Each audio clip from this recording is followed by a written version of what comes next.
Hi everybody, it's Alison from Engli-teach. Hello. Welcome. Today's lesson is all about phrasal verbs, but phrasal verbs to do with telephones. So I thought I would put myself in a phone today with you. Let's have a call. Bloop, bloop, bloop, bloop. Okay, now speaking English on the phone is sometimes quite bewildering to non-native speakers because you can't see the person you're speaking to and they can't see you. It can make your conversation more difficult to understand. Not only that, but often when you're speaking English on the telephone, who you're speaking to, that's my dog, if you can hear tick, tick, tick, tick, tick, it's my dog just gone off, but going back, who you're speaking to can change how you must speak to them. Now, if I'm talking to a friend on the phone, I will use a different type of English to someone a little bit more formal. Okay, well, it would be very different. So I have got a little conversation very simple conversation using phrasal verbs. Now, this conversation is about you're going to pretend that you are going to call a shop called ABC Lighting and you're making a call about the job, a job. Okay, some employment. So this job you have seen in the newspaper or in the shop window saying wanted shelf stacker or receptionist or accountant or whatever it is you want to be, but you must call. It says please call, or apply within is a very typical phrase. Let's start with that. That's a great one. Apply within. You often see this on the end of a notice saying apply within. And what that basically means is that you have to either go into the store or it might say apply within and then it might just have some numbers after it, which is the phone number, because perhaps when you see the notice the shop is closed, so it might have a number. So apply within means make your application within the store, okay? Make your application within the store. Okay, that's what it means. Okay, let's move on to the conversation.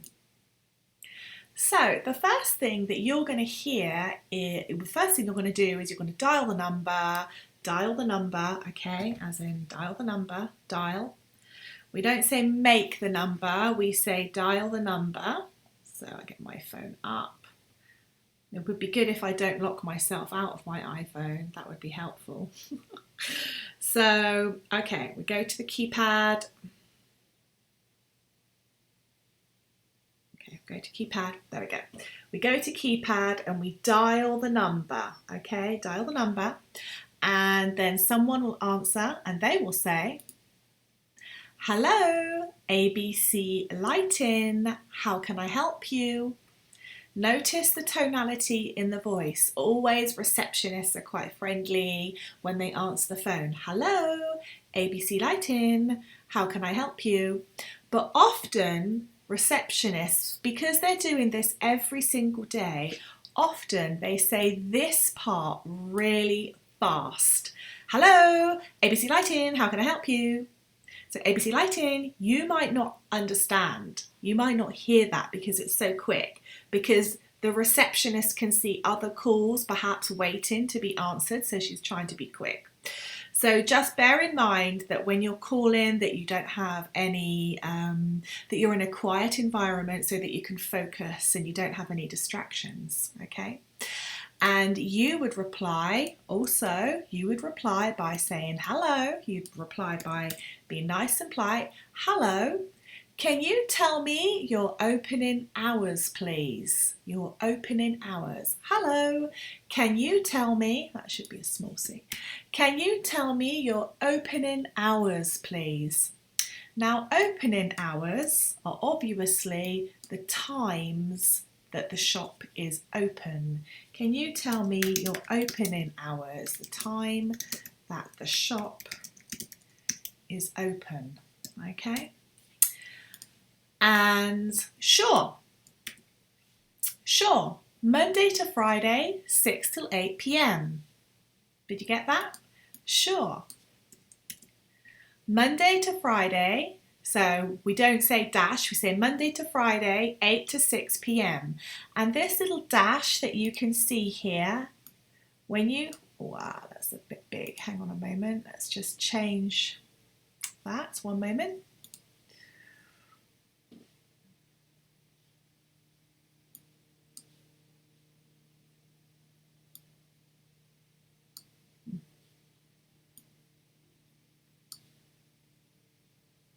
Okay, so this little dash that you can see here is, when you see that written, that means two, okay, two. So sure, Monday to Friday, 8 to 6, or 2, but we say, we don't make the 2 sound too long, it's 2, 8, 2. Monday to Friday, 8 to 6. It's almost like the O is omitted and you just hear the T. Monday to Friday, 8 to 6. You see 8 to, not 8 to, 8 to 6. Okay, very good.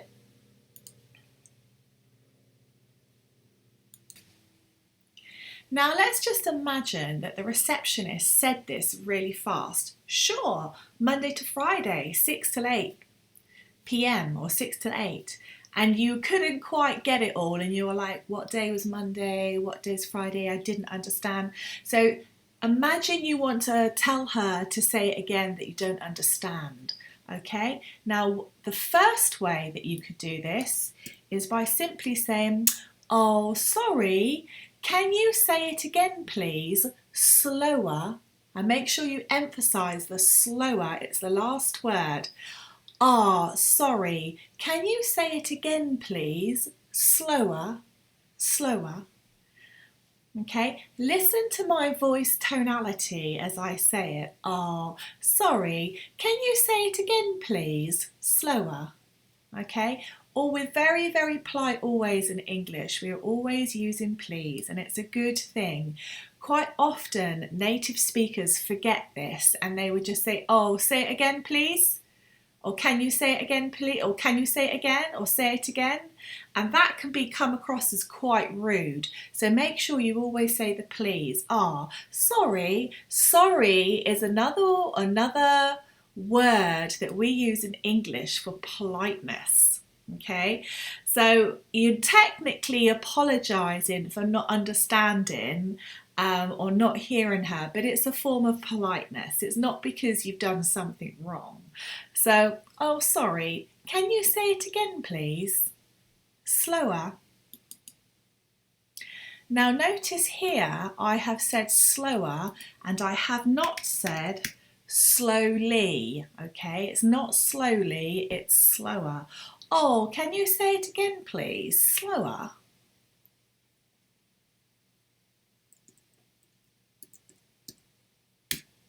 Okay, so you reply, okay, I wanted to speak with Mr. Smith. I wanted to speak with Mr. Smith. Okay, I wanted to speak to Mr. Smith. So this is the name of the man, okay, apply within, and we have the phone number, okay, we have the phone number, whatever phone number I did, I can't remember, and it might have said Mr. Smith. Apply within the phone number, Mr. Smith. So that would mean you need to speak to Mr. Smith. Oh, okay, I wanted to speak with Mr. Smith. Please. I'm going to put on the end of that.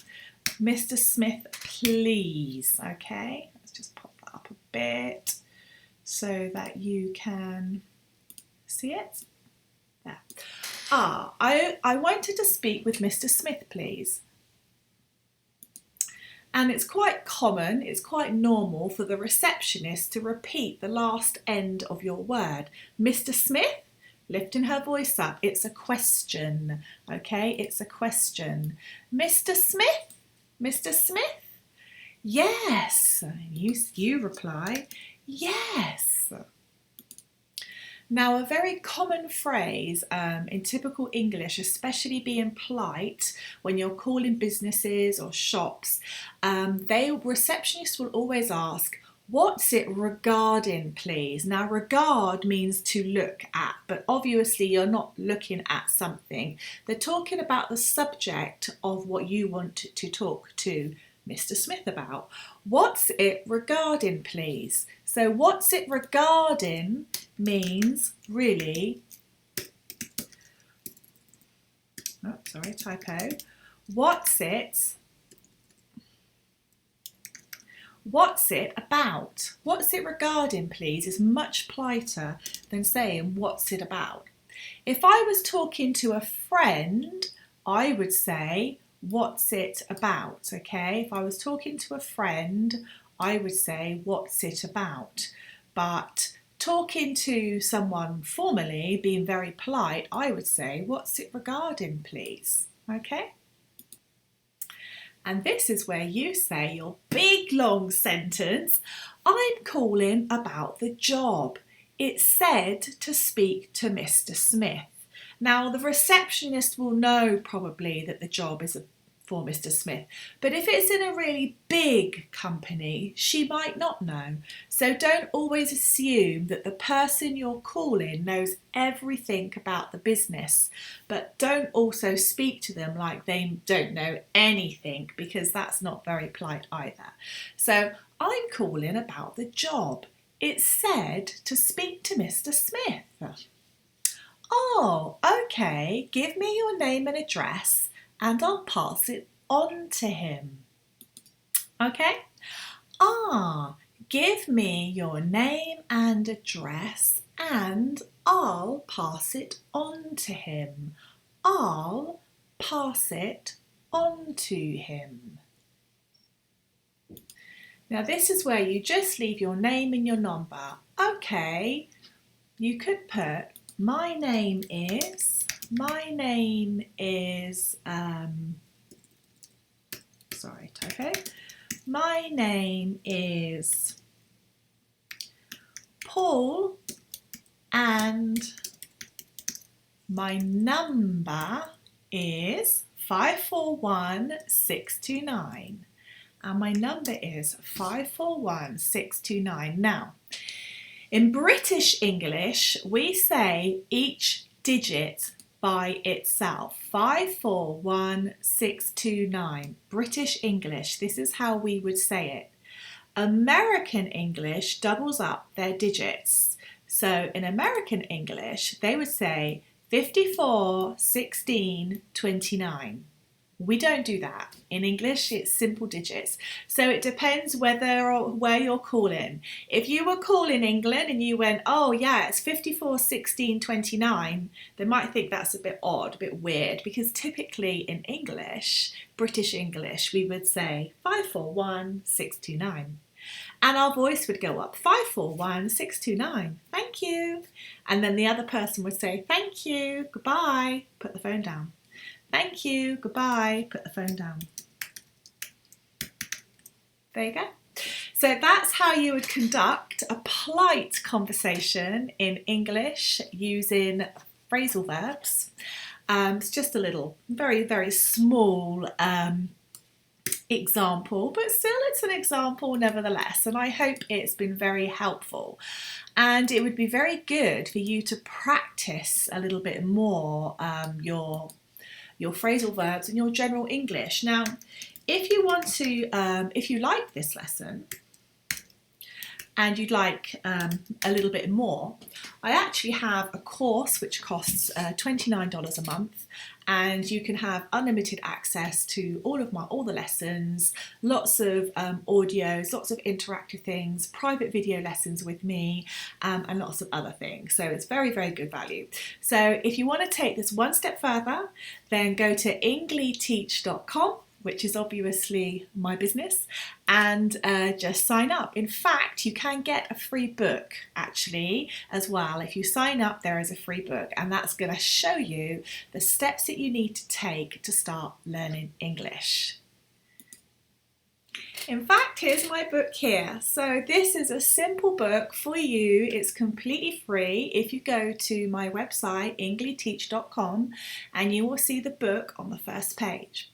In this book, there is my 5-step plan on how you can start to really improve your English, whether you're just beginning or whether you're at an intermediate to upper level. Anyway, I look forward to seeing you next time.